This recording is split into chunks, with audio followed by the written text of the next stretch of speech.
QI, for a show that is unashamedly kinky. Joining me on the top shelf at the newsagents tonight are dominatrix Janet Street Porter, Nun on the Run Sandy Toksvig, Naughty Vicar Johnny Vegas, and Kinky Tinky Winky Alan Davis. Right, so before we get down to business, I want you all to give me the horn. Janet goes... You've been a very naughty boy. Sandy goes... Johnny goes... And Alan goes... Whatever floats your boat. Now, on with our first question. Describe the technique of the world's greatest kisser. Was there a contest? There was. An actual winner? There was, and there was a winner. Is it a human or It was a an human. animal? Have you been kissed by an animal, ever, Janet? Donkey, maybe. I've kissed But it. only in a You didn't know? non-sexual... A tiny bit of bile came up in the back of my throat. This was a competition. And as you might imagine, if cliché were piled upon cliché, which nationality would win? Scandinavia. The The Scandinavians? The Italians? No. The French? Les Français, Oh, oui. you think it's the It was the I Français. think it's the Scottish. Have you found them particularly good osculators? No, I just did a quick survey in my head. And I could only remember 4 countries. And it certainly wasn't the Australians. No. His name was André Brûlé. He was a famous actor in the first part of the 20th century, a rather stylish actor. And there was a competition. It was just after the First World War. It was in Biarritz. 80 participants, as far away as Russia and America, took part. And American kisses were described as flaccid.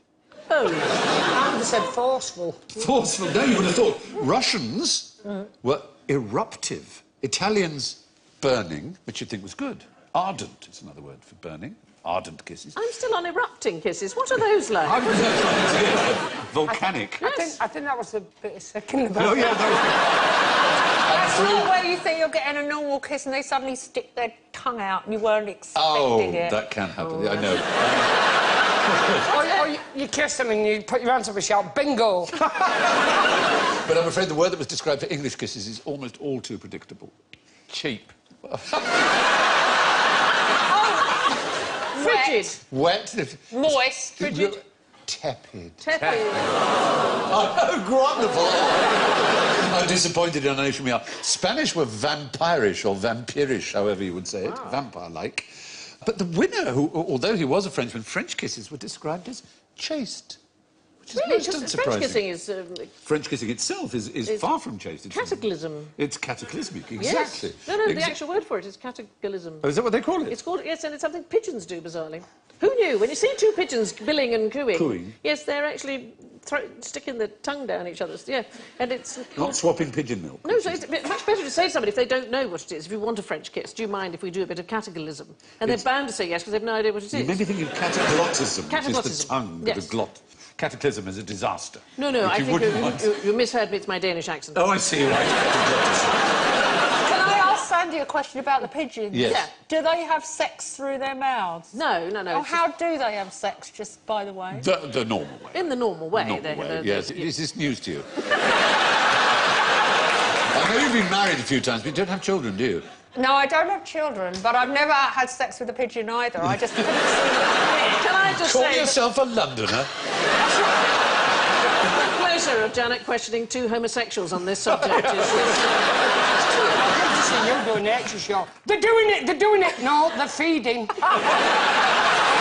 you have any familiarity with anything kinky, though? Yeah, I once had a boyfriend who said he wanted me to tie him up and be a dominatrix, and he booked a suite in a hotel and ordered a load of drinks, and just as the butler brought the drinks, he got out a dildo and a pair of handcuffs, so I had to sit on both sex toys at the same time. Oh, my God. Anyway. Except on the handcuffs. I sold everything. I didn't want me to be associated with all this hardware. Oh, to sit on them to hide them. Yes.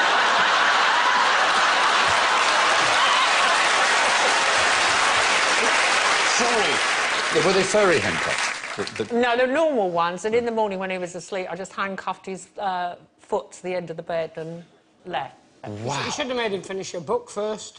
Is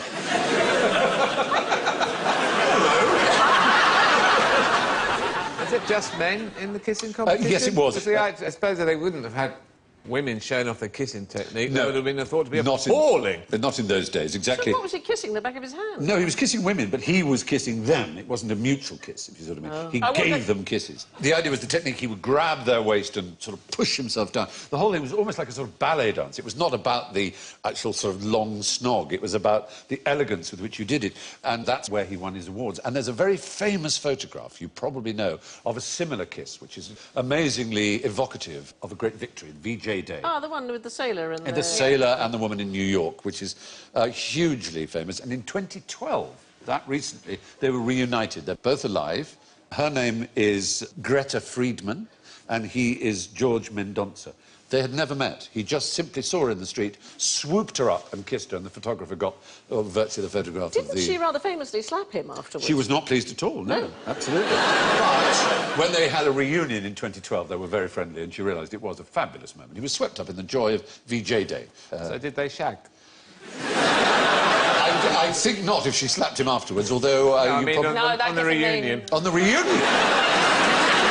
That's my point. You know, when there's no, Yeah. you know, victory anywhere day, and you're just speed dating and you do that. Then you're not likely to be takes a thanked. picture. Yes. No, you're likely to end up in a court with injuries for you lawyers. Yeah, exactly. But according to Theocritus, in the city of Megara, they had a version of the Olympic Games where there was a kissing competition, which was only between boys.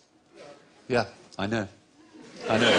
Too late, they cried. Overpower one another. No, it was about... Back for the who's Greco-Roman snogging. No, it's those who so sweetliest presses lip upon lip. Sweetliest. If they'd had that in the Olympics, I'd have watched. Yes. And they return laden with garlands for their mothers. So, if you win the boys' kissing competition, you get garlands, which, interestingly, in Greek is Stevens. I just thought I'd mention that. That's what my name means. And you give your mother lots of flowers saying, I won the kissing competition with boys. And she goes, darling, we have to talk.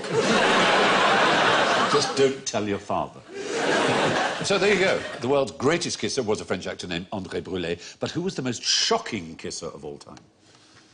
Thor. Oh. Oh, hello. There we've got two... they're probably called... Britney Spears and Madonna. That is, you can just see, is what pigeons do. That's... Oh, yes. There was only one marshmallow left. I've only ever had one screen kiss, and it was with the wonderful American comic Mike McShane. Oh, yes. Mike terrific. McShane. You did a sitcom We with did him. a sitcom together. And he knew I was very nervous about the kiss because I wanted it to be... I didn't want it to be comic. I wanted it to be real. There's always that worry when you're doing a comedy. Yep. And he knew this, and so I was very anxious. And the very first time he leant down and he kissed me and passed me an anchovy with his tongue. I was less nervous after that. Yeah, I had a film where I had to kiss Jude Law and Ioan Griffith. It was awful. And they were nude. Oh, God. Misery. But anyway, shocking kisses. That's, I suppose, shocked some people because it's lesbiotic, but... Lesbiotic? I must go home and give the good news. They had a shocking kiss in Star Trek.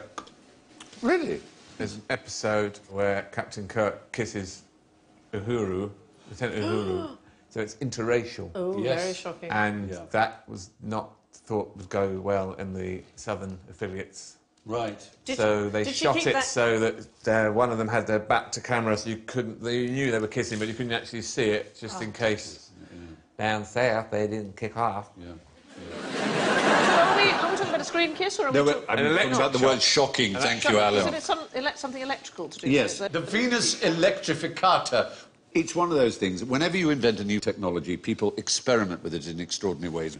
And of course, electricity. When the power to generate electricity first arrived, people tried all kinds of exciting things with it. And one of them was to suspend a woman such that she was not earthed, and then get men who were earthed to kiss her. And you can see he's winding round in order to create an electric current. And you kiss them and you get a tingling feeling. Well, we used to, when I was a kid, I grew up in the United States, we used to have electric shock parties, because you had very cheap... You put your tongue on the batteries? No, you had sort of cheap nylon carpet, and you'd turn the lights out, and everybody would stand and rub their feet on the carpet like this, and then they'd go, now, and you'd all kiss, and there'd be a little spark. Yes, we used to do that at prep school. We had an area which would cut off for the ponies to graze, whatever, which is an electric fence. You grab the electric fence, and the shot would go through like a wave through the whole line of us. It was kind of rather fun. There was also Stephen Gray and his amazing orphan boy, who he hung down and put a current through him, and the current attracted various objects. And this became so popular, he actually made a kit. You had to provide your own boy, but otherwise you had the kit with various glass rods and things like that the electricity would pick up. But as with all new inventions of any kind, people are going to try... Electric cock. Yes. And it was discovered ultraviolet light. Johann Ritter decided he would try... In the early days, there was what was known as a voltaic pile, i.e. a battery, and he basically tried it on his groin. And he described it. His organ began in a state of medium swelling, what we call a semi, I guess. He wrapped it in a piece of cloth, I hope you're taking notes at home, moistened with lukewarm milk. That's lukewarm. Try it, put your elbow in it, and if it doesn't burn, and it's not cold, like with a baby's bath, OK, you're following, you're taking notes, I'm doing it slow enough, then delicately you touch the wire from the positive pole to the cloth, and with the other hand you close the circuit. A shock jolted him, followed by a pleasant tingling. The swelling continued. Warmth spread from his groin, and then, finally, consummation. What kind of sex was he having? Electric sex. Yeah, but, I mean, before that... Oh, before that. It sounds You're like a lovely tease, person. mate. It's not you, it's me. I just like dipping my testicles in warm milk and then running a wire than me. Because, no, it's great. Hey, Christmas was fantastic, but this might spoil it for the rest of the family. Aren't you going to do a disclaimer? I'm not going to do a disclaimer. Please, we love I thought you were going to say disclaimer. demonstration. All right, then. Boil a kettle and throw it on your genitals. Let's just get it over. Don't try this at home. You're sitting in your house and the lights start flickering and you know he's at it next door with a milk cloth. Yes. I mean, I'm sorry. Channel 5's gone off, it'll be him next door with the milk. You know, every Christmas they always say when all the lights go down and you can't cook your turkey, it's because we're all watching telly. It's not because all over Britain people are trying basically lukewarm milk on there. Milk on their willies. Yes. I shared a dressing room for a while with a very short actor, and I came into the dressing room one evening. I think I was a bit early, I wasn't expecting him. He was completely naked, and he was trying to get his entire genitalia up into the basin. I said, "What are you doing?" He said, "I thought it was a good idea, I thought it was a good idea." I said, "What?" I'd got some muscle heat rub. Ow! He thought, but it feels so nice on your legs. The men are wincing already in the audience. Ah, I'm sure Alan has many similar stories to tell. Here's a really weird one. In 2005, a boy was admitted to hospital with 2 neodymium magnets, the strongest permanent magnets known to us, trapping a fold, shall we say, of his penis. He claimed that he'd fallen down... Well, they'd fallen down his trousers while he was playing with them. But they were so strong that they didn't know what to do. Magnets can be demagnetized by heating them to a very high temperature, which wouldn't be very kind, or they could be hammered apart. So they were faced with a real medical problem to save this boy's future, as it were. So they tried alternative solutions, such as bigger magnets. In the end, they managed to remove them by shearing the magnets away from each other, moving them perpendicular to the force of attraction. So, don't try those magnets at home. Anyway, let's move on. What's going on here? Ooh. Are they... Are they not kissing aware fish. there's a piece of glass? Kissing fish. Are they fighting? They're fighting. I think they're called kissing fish, but Yeah, but because that it's may what well it be. looks like. But But they're, yeah, but they don't But kiss. they're not kissing, they're fighting. Exactly right. Gourami is their name. They don't kill each other by doing that, but one of them will get really knackered and sometimes dies of exhaustion. It's never utterly fatal. It looks like the end of a balloon, doesn't It it? does, doesn't it? It's just like the end of a balloon. Well, what other fighting fish do we know? Oh, The what you find is fighting fish. well, they call them samurai fighting fish, but... Not samurai, no. Siamese fighting fish. Very popular. They're used like cockfighting as a sport. They keep each separate in a little, just alone in a tank, so it doesn't waste its energy by seeing another male. There's another version and they have little swords. Well, they're really vicious fighters, and the one that loses just flees for its life, basically. But you bet on them, essentially. It's like cockfighting used to be.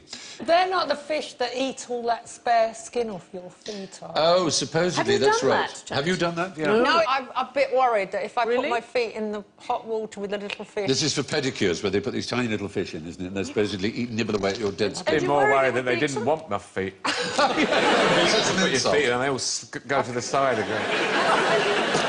Yeah. Get a little mouthwash.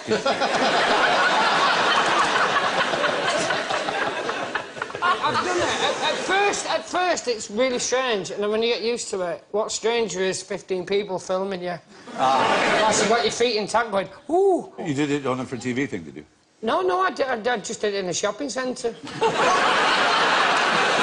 And all 15 passers-by decided... Yeah, just went, oh, There's look at- that Johnny look at- Vegas look, having there's his that feet... Johnny Vegas getting off and putting his feet in water. Yeah. They have a lung-like organ in their bodies, these fighting fish, which means that they can breathe air. And actually, if we had enough supersaturated water with oxygen, we would be able to breathe water. And some people believe this is the future of the human race for, you know, for diving and space travel and things like that, that we actually breathe water. You do know after this I'm going to go home and drown. No, like that. I'm going to write out a list. I take in bits of what you Yes. say to me and then guarantee my family it's safe. Stephen said I can breathe underwater. There are certain earlier things... I am the future! There are some earlier things I've recommended that you can certainly do, but not the breathing of the water. But the lukewarm milk is fine. You can try that. Yeah. I'd rather just drink it. What? Oh, milk. Sorry. Oh, God. Yes, I understand. So, good. When gourami appear to be kissing, they're actually fighting. What's so attractive about ordinary people? Not the movie, which is a very fine movie, of course. It's Mary the Tyler massive Moore. cars they drive. The buses. Ordinary people drive buses. Well, you mean ordinary people are on buses? Yeah. Well, it's not quite symmetry. This is known as coenophilia, and it seems that if you take two not very good-looking people and merge their image, people are more likely to be attracted to them. And Dalton, who was a famous criminologist and was interested in the appearance of criminals, thought he would try and find the absolute criminal type by taking photographs of criminals and merging them and merging them. And he was astonished to find the more he did so, the more pleasant they appeared to be. So you average out people's looks, and we are more attracted to that, it seems. We've actually done a little merge of some of our friends around the table just to show you how attractive you look when you put them together. Oh, yeah. Ta-da! Oh, yeah. It's Jean from Tenerife. I'll love it later. You do look like a tennis player with an open piano lid. It's very nice. And let's try the other two.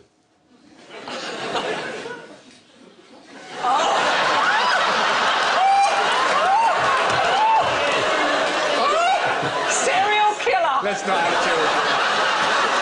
The eyes... Police are currently looking for... There's something a bit odd about the eyes there. It's from your photograph there, Johnny. You just look like the biggest idiot in the world. I think someone took your photograph and did one of those, you know, red-eye things. No, he looks like someone who walked in and caught his parents having sex and they didn't stop. Was the sort of man the police say, oh, he was quiet, always kept to himself? Yes, he was alone. He was just alone, perfectly nice. He used to cry a lot at Christmas. Well, as I say, it's called coenophilia, and it is this theory. Recent research, however, from the Australian National University suggests that good-looking men earn 22% more than not good-looking men. Yeah, because they're attractive, Yeah. or because they're Yes. from Australia? No, within Australia. They're all Australian. Within Australia, Right. the 22 better-looking percentage. A study of female golfers also found that they were better. They shot lower scores. And the theory is that they were more likely to have offers of sponsorship and therefore just played that much harder, knowing how much money they would make. But surely it's about confidence as well. If you look in the mirror and you think, wow, Well- I'm a dish, then you get out there and I can play golf. Yeah, I suppose that's right. But if you look in the mirror and weep... And think, what a... Well, I look in the mirror and I like it. Yeah, and so you bloody well should. I never look in a mirror. My partner's much taller than me and she put them all up, so I have never... I don't have mirrors. I have windows at street level, and I just pretend I'm different people. I just walk past at the same time and go, looking good today.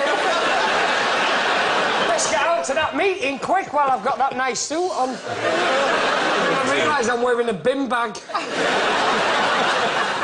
Anyway, moving on. Now, what would you keep in one of these? I have one. There it is. Is it a... A penis. Is it Your a bit- penis is the right answer, Alan. It usually is the right answer. Is it from the... Is it hollow? Is it an African... It's hollow, obviously, otherwise you'd have trouble Is it, keeping it in. is it from Africa? It's not from Africa, no. Where's it from? It's from Papua New Guinea. It's what anteaters were when they're going to rob a post office. It's just that little bit of disguise. Is that you, Frank? No. I've been to Papua New Guinea They can and be I've different seen sizes. it wibbly wobbling They can about. be like this. But, oddly enough, they're not worn for status. They don't deliberately have a big, thick one like that in order to suggest greater manhood. They often have a thin, rather strangely trailing away one with a few hairs on the end, like this, exactly. That would really confuse Bugs Bunny. I'm out of the wabbit! Maybe I just want to be friends. What's it made of? It's a gourd. It's Just a let me penis see. gourd, and it's a sort of relative of the squash family, I think, isn't it? I went to Papua New Guinea. And Amazing place. It's fantastic. And I was taken to this remote island on a boat, and then they painted me with war paint and presented me with a pig and a pile of yams. Oh. And then they did these gourd dances. To really me. right at you. Right Wow. at me, yes. They It's dined really, on yams really and clams and impressive. human hams and vintage coconut wine, the taste of which was fabulous. filthy, but the after effects divine. As, no I calculated- feel just like that in a taxi rank in Wigan. But amongst the tribes that have these kotikas, as they're called, are, in case there's any members watching, and I won't leave you out, the Lani, the Mi, the Amungme, the Komoro, the Yali, the Damal and the Moni. And the government tried to make them illegal and sent them all clothing. And for so many generations, they'd gone without clothing and been totally nude except for these penis cords. The clothing actually gave them rashes. And all they do now is they use shorts, sometimes, to put on their heads. But they continue to go naked. I love the fact that when you read the tribes out, you went, you know, not to offend anyone. That would be a brilliant point of view when they turn up. Yes, it would. Yes. You missed out my tribe! Yes, in an otherwise thoroughly enjoyable programme. Exactly. So, why is it so difficult to research the sexual habits of penguins? They're very private. It's not really that they're It's private. cold. Yeah. It's cold, certainly. Is it because it's graphic? It's quite... Well, it Race- used to be difficult to describe because we used to be very prudish. Yes. I mean, Scott's trip, the Yeah. Antarctic expedition, he did... Levick, the scientist, wrote it all out in Greek. He was so appalled by what Absolutely they were right. up He to. wrote it in ancient Greek, knowing that only a gentleman would be able to translate it. Yeah. There he is. George Murray Levick, who was the naturalist on Scott's ill-fated expedition, and he discovered what he called the astonishing depravity of penguin behaviour, which include rampant homosexuality. Not just homosexuality, but rampant. Be fair, it's Antarctica, there's nothing else to do. But no, you're right. Necrophilia, and I'm sorry to say And on the paedophilia. night off, they dress as pandas. Which So- just muddies the water.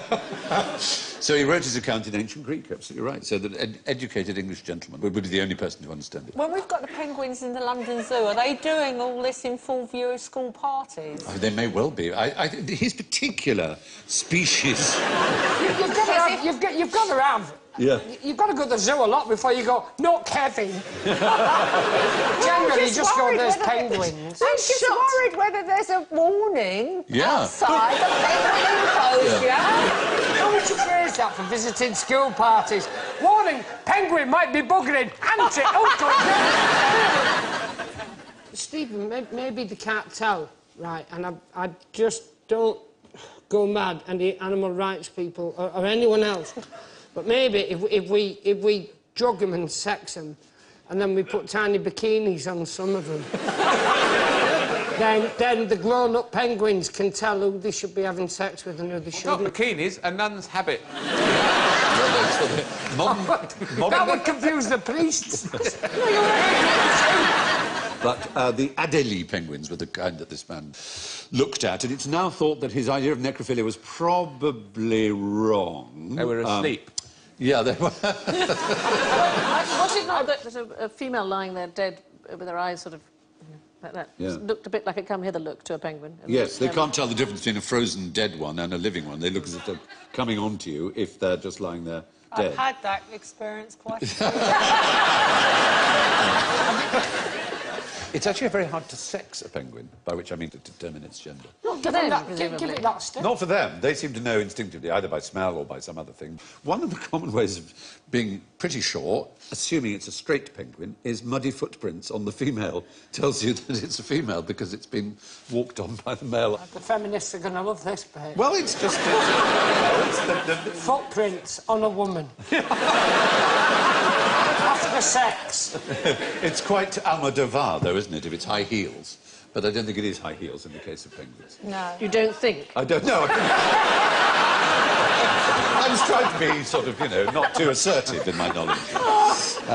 Their life is astounding. I mean, you kind of think they have drawn the short straw in life. I mean, the miserable cold they have to endure for so long. Is it true they used to fall over during the Falklands? Is that true? Because I don't know whether it's true or not, but that they were on... That lots of planes came over which they hadn't seen oh, yes, that's before, right. They just went, whoa!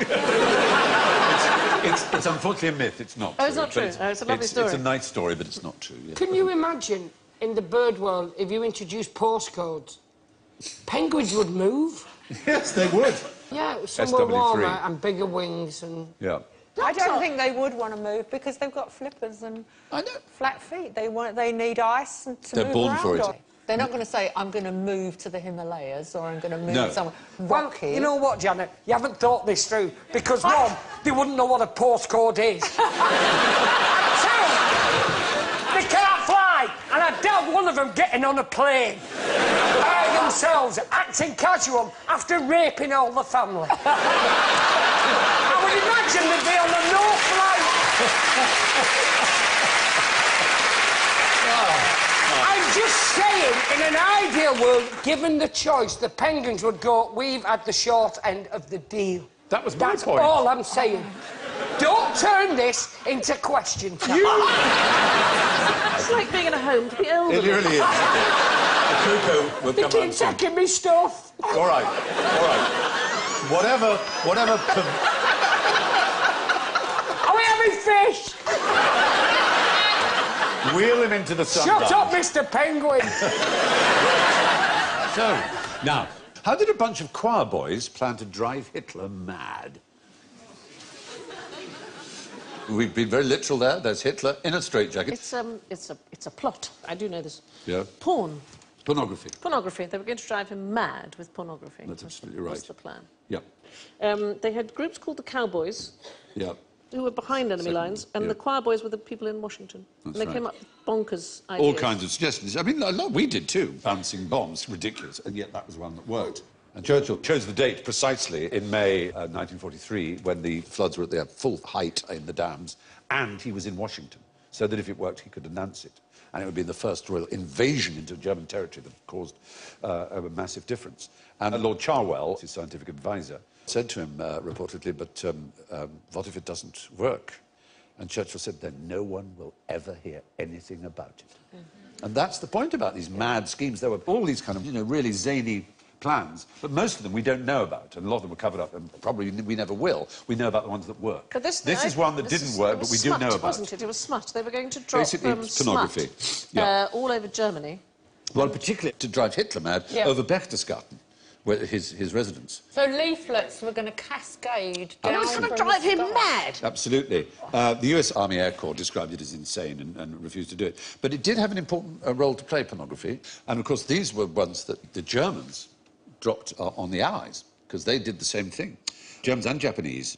We didn't have much of a porno war effort in Britain. We were squeamish, the senior officers. One was quoted saying he would rather lose the war than take part, which is extraordinary. Air Marshal Sir Arthur Bomber Harris didn't approve, said it was just like sending them free lavatory paper. What does it say about our troops, that the German troops were willing to drop the pornography, and I was like going, well, I'm not giving it away. Keep I it, like Frank. to think it was a more decent reason than that, Johnny. We'll sell it when we get back. Dropping leaflets was a big thing. The first the Danes knew of the Germans invading, really, was that the leaflets... Yes, leaflet dropping generally was yeah. a huge thing. Absolutely right. It was what kind of sort of black op, I suppose we'd call now. Do you know, you must know, Stephen, about the eavesdropping cat that the CIA came up with, which is the most brilliant idea. They got this cat and they inserted a transmitter, and the aerial was in its tail. And this was in Moscow. And the idea was that it would walk past Russian spies sitting on a bench and it would overhear. And they spent millions on this cat. And it was terrific, and they'd worked it all out. And on its very first outing in the park, it got hit by a taxi. It was known as Acoustic Kitty. That's right, Acoustic Kitty. Yeah, poor Acoustic Kitty. The bouncing bomb would be a war crime now, wouldn't it? For the civilians killed. There were a lot of civilians killed. I don't know if it was a legitimate war target or not. In total war, really, I don't think it was. Since they've agreed. There was a very good story I came across when I was writing a script of the Dambusters. And there was one of the members of one of the crews which crashed after dropping its bomb and was picked up by the Germans. And they were treated pretty well. And one of them said, well, what do you need? You know, according to the laws of the Geneva Convention, are you thirsty or hungry? I said, a glass of water would be lovely. And he said, are you joking? You have just destroyed our water supply. And that was the first time the guy realised that one of the bombs had actually worked. And that's how he found out that the Myrna had gone, was he was saying there is no water, which is quite sweet in its own peculiar way. Anyway, one mad idea to bring the war was to use pornography to drive Hitler mad, as if he wasn't already. So, what is 80% of the Kama Sutra about? Back to kinkiness. Hygiene. Hygiene. Gymnastics. Intercourse. Oh, dear me, no.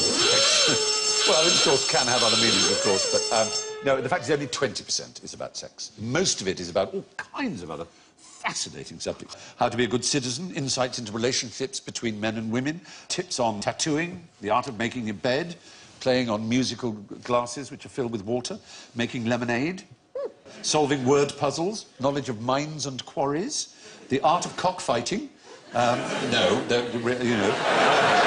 art of teaching parrots and starlings to speak. 9 pages devoted to the care of wives, and 26 pages on how to seduce other men's wives. A bit strange. I love this idea of a child setting up a lemonade stand and saying, courtesy of the Kama Sutra. Yes. Fantastic. And on the video, on the film of the book... Yes, of 20% of the book, there's possibly. very, very little starling chat. I suspect you were getting a video of 20% of the Kama Sutra. Yeah. The author was a celibate Indian sage, so what he knew, goodness knows, but he was called Vatsyayana, and he lived sometime between the 1st and 6th century. Sometimes, very cleverly, there's a moral tone that distances itself between what it tells you. It says, for example, all oral sex is wrong. It then spends pages and pages of you telling you how to do it. Now, who came up with the missionary position? A missionary. Yeah. What is the missionary position? It's the approved position. Yes. By missionary. Missionary lady on the back, man on top. Yeah, it's a mistake made by the famous sexologist Kinsey, who named it. What has been photoshopped out of that picture? Yeah. Has Mrs. Kinsey been removed? He, of course, wrote a book on the sexuality of the American male and the American female, all of which shocked America extraordinarily. He, for example, said that 96% of American males masturbate regularly, and he was asked what the hell that said about the American male. He said it says 4% lie. But as far as the missionary position is concerned, it was an anthropologist called Bronislaw Malinowski who described an engaged couple holding hands and leaning against each other in what was known as missionari si bubunela, missionary fashion. And that was just friendliness leaning on each other. It was nothing to do with man-on-top sex. He said it was introduced by white traders, planters or officials, but never used the word missionary. But it was Kinsey who somehow just got it wrong. Kinsey himself was a very odd man. He had an irrational hatred of the potato. Even chips. I guess all forms of potato that you can Do you think know of. why? No, it was irrational, that's the point. I was married to a man that had an irrational fear of tomatoes. He was a great big burly film director, very macho bloke, but put a tomato in front of him and he'd start crying. Day in, day out, he did that. Cherry one in the medicine cabinet. With a tomato. Did you know what? Did you know why? This. Irrational. Irrational. If there was a reason, it would be a rational fear of tomatoes. There's no such thing as a rational fear of tomatoes. That's ridiculous. An irrational fear can have some starting As a point. child, a Find out tomato we- reared up at him. Yeah. Yeah, all I knew is if I didn't want to have sex, I had a tomato sandwich by the bed. Very clever. Always worked. Come on, Janet. Oh, God, there's a tomato sandwich. Good night. When Kinsey was nervous, he would speak in a Scottish accent, although he was born and raised in New Jersey. Oh, God. No, don't even know if you did. I'm afraid. That's right. And he trained himself to be able to insert pencils into his penis. What do you mean into his penis? Into the urethra, I assume. He trained himself. No. You wouldn't shame anyone else, would you, to No. do that? I might have put a sign up and then just thought, due to lack of applicants. But not only a pencil, a toothbrush bristles first. No! Yes. Every year, when his wife's going, it's impossible to buy for, and he's going, a travel pouch, a pencil case. I'm tired of carrying things round in my penis. What about travel item? No! But his wife actually said, I don't see much of Alfred since he got interested in sex, which is a terribly sad thing for a wife to say of a husband. But why he pushed things up his penis, again, I have Irrational. no idea. So, anyway, which of these foods would give you the same number of calories as used in the average sex session? I don't think it's a lot of. You don't think it's I many think calories? it's quite a lot. You think it's a lot? You think it's pizza lot? I think it's about 400 calories. 400 calories, which would be a good pizza at least, wouldn't it? Maybe a slice of pizza, not a Slice whole of one. pizza. Yeah. You think it's fewer? I'm going to go for the steak. Well, it's interesting. Gonna go for the burger. You'll have the burger. I'll have a slice of tart. You'll have a slice of tart. Hey. But without the bread. Without the bread. And what about you? the courgette and the shrimp. 'Cause That's it's got probably pretty quite good. a lot of possibilities. Yes, that is a good point. Well, David Allison, who's a biostatistician at the University of Alabama, looked into it. And the average sex session takes only 6 minutes. What, from beginning to end? So the amount of calories used would be 20. That's about the same as one egg white or a very small meringue. You are. Does the 6 minutes include the bit where you watch the news? Is it... To see if you've made it on. Well, We've done it. Let's put the news on. Kinsey showed that it is no easy task describing people's sex lives, so these figures are obviously up for argument. 2008 survey by Durex, who might be regarded as having a sort of vested interest as makers of oh, that's The Graduate, isn't it? The stage version. Anyway, She's got that look, hasn't she? she has. That was a disappointment, Yeah. quite clearly. That was half a meringue. Yeah. You're trying to seduce me, Mrs. Robinson? Anyway, Durex reported the average Briton enjoys 22.5 minutes of foreplay, while another survey at around the same time in Men's Health claimed that British men only last 18.64 minutes from foreplay to climax. So if we level out those different statistics, we could argue that British men take, in terms of actual intercourse itself, minus 3.86 minutes.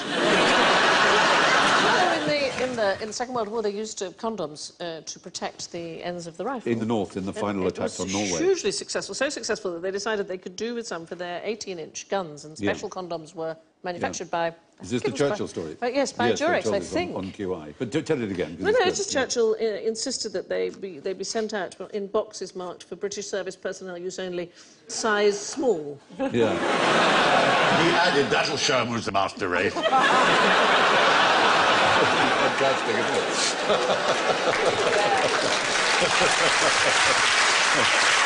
So, if you want to work off the weight gain by eating a tiny meringue, sex should do it. Now it's time for one of my knickknacks, a little scientific experiment. All I have to do, yes, I know, it's terribly exciting, isn't it, is bring up this. I don't know if you can see in here, tiny little grains of a little kind of little crystalline matter. And a bottle here. Salt and vinegar. Oh, it looks like salt and vinegar. Bizarrely, that is what is used for flavouring salt and vinegar, sodium acetate. It's got caustic soda and vinegar, which is what makes sodium acetate, and it's then dissolved slowly in water. It's very unstable. If I shook it, it would instantly crystallise, so I've got to be very careful about this. But if you add it to crystals, it also crystallises, and I hope to make a dildo for you. Oh, good. A dildo just out of this liquid. I'm going to stand up to do it if the camera allows me to, because it needs a steady hand, and I need to keep rising as I'm slowly pouring. It's a bit like making mayonnaise, you know, very slowly adding the... It's nothing oil. like making mayonnaise. No, you very slowly... You're making a phallus. You very... No, in terms of the making, but This in terms of the could ruin pouring. Mother's Day for some people. Slowly pour it. Can you see there's a tiny bit of crystal on there? It's a really very, very small amount. Yeah. OK, here we are. I've got a steady, slow stream. Let's just hope it works.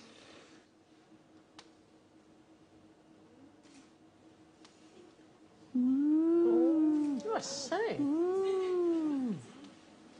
It's a snowman dildo. We're walking in the... We're going to land for just a while. Snowman needs his private time. Get off me back.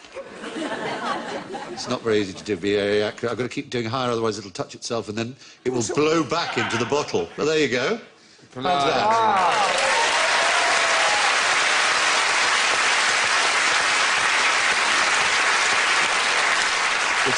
Exothermic nucleation for the science heads out there. It's slightly warm. It feels rather gorgeous. And, I mean... it's a nice... He made one earlier. It's a nice consistency. It's not poisonous, it's not dangerous, but it's a wonderful effect, isn't it?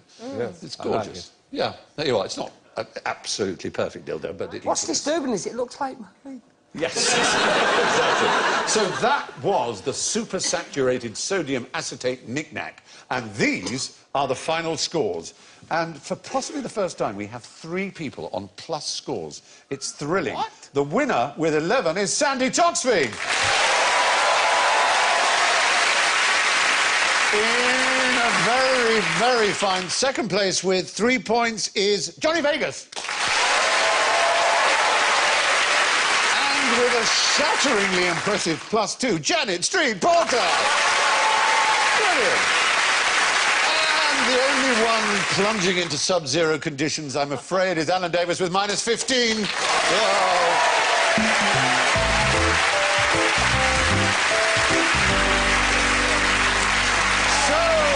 Good night from Sandy, Johnny, Janet, Alan and me. Be very, very special with yourselves. Goodbye. Bye. And the next episode of QI is Friday at 10 o'clock. Tonight on BBC Two, biting, witty comedy as 2 sensible, civilised couples are drawn into anarchy and chaos. Jodie Foster and Kate Winslet star in Roman Polanski's Carnage next. And later, Mark Selby and Neil Robertson in action in UK Championship Snooker at 11:35.